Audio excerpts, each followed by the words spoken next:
Location, location, location. I've always wanted to say that. But in this case, with Qty software, you've got an extra one. So it's location, location, location, or location. And what we're talking about is bin locations. Now we have 4 ways of handling bin locations in Qty software. I don't want to confuse you, but you may find some of these very useful in your situation. So before we start, I just want to explain to you what a bin location is. Most of you will know, but basically you've got a warehouse, you've got aisles and corridors, or you've got a retail shop with gondolas and wall displays.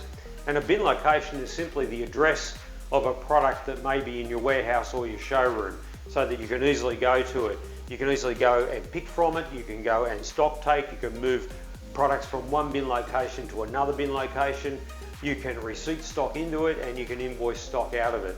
So that's what a bin location is. And you can have a separate bin location for all your warehouses. So if you have multiple branches of retail outlets, or if you have multiple warehouses, each of those warehouses can have a bin location. Even if you've got a van with stock in it, you can register bin locations within that van. So first of all, let's talk about the simplest of the simple, and that is a single bin location for each product. Now this may be useful where you've got a shop and you don't have any bulk stock out the back, so all your stock is on the shelves, on the display, or in its primary location. So here you've got, it's a simple location setup, no need to do anything. Your goods come in, they go into that location, and when your goods get invoiced out, they get out of that location. You don't even have to have locations if you don't want to, but basically if you want locations, you want to keep it simple, this is the way to go, no setup involved. And you can have, as I said, a different location for each of your branches. Here's New South Wales and here's Victoria. So there you are, that's simple bin locations, that's number 1. Let's step to number 2 now. So this is not all that much more complicated. All it means is you've got your primary bin location, exactly as I showed you in the previous slide, but now you've got secondary locations, but these are not synchronized. In other words, whatever you've got put in your secondary location is just indicative. So where you might use this is if you've got a showroom, you've got your stock there, you've got some bulk stock out the back. Now you may not be tracking what you've got out the back, but you do want to suggest to your staff that if I don't have any in my picking location or my showroom floor, you can go and look in this particular location, because if we have more of that stock, that's where it'll be. So that's where you can use this. Now you can't transfer stock from location to location in this scenario, and whatever's in your location, as I said, is indicative. You might end up having 500 here but only 200 in stock because it hasn't been kept up to date. If you want to keep the quantities up to date, we'll move on to the next slide, or you can just type the quantities in manually. So that's the second method of bin locations.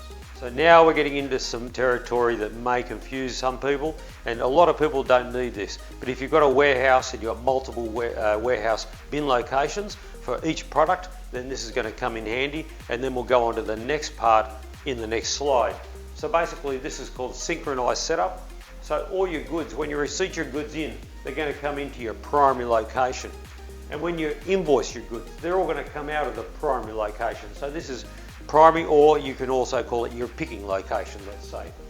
So now you're going to have multiple bins for a particular product, and they're going to be synchronized. In other words, the total of the stock in each bin, including the primary bin, is the total of your stock, and it can never vary from that. The system controls that.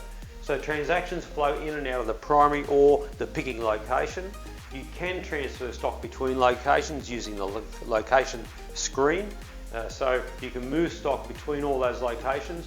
Another handy way to do that, of course, is with the PDA, your stock take PDA. You can use the move application in that to move stock around your warehouse.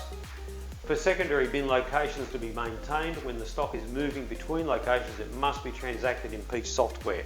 In other words, for this to work for you, you have to have it as part of your process that if you move stock from this location to the primary, or from this location to the primary, or this to that, you need to record that. So you need to have the processes in place. Otherwise, all this is just going to end up as a mess. So make sure if you want to use synchronized locations, you have the resources and the practices in place to maintain it. And this is our specialty, this is our added new feature for you now. And it will especially work well if you have a PDA. You can have the old PDA or new PDA, but the new PDA is probably better designed for this scenario. So in this scenario, you can receipt goods into either the primary location or a temporary location. So if you've got a container come in and you want to get all the goods out of the container and you want to scan goods in them, then you can scan goods in them into a temporary location, get your customer orders out, because that's normally the practice that people do. They want to get those orders out. And then with the stock that's left over, you can use your move application on your PDA to move the stock to any other location. If you don't have a PDA, you're going to have to manually write down where you're moving the stock and then go back to your workstation and transfer it in Peach software. So you can receipt goods in to a primary or secondary location. So you can make up those locations as it happens.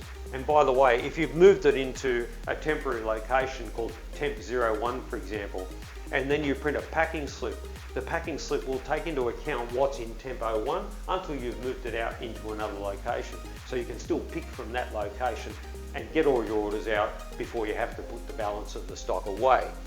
So then the next part of this is that once all your stock's been put away, when you print your picking slips will intelligently work out, what do we call it? We call it the logical location sequence. It sounds fancy, doesn't it? But basically what it means is when the picking slip prints out where it wants you to pick the stock from, it works it out by determining if there's enough stock in that location, and if there's not, it'll pick the next location with enough stock until the stock is enough to supply the order.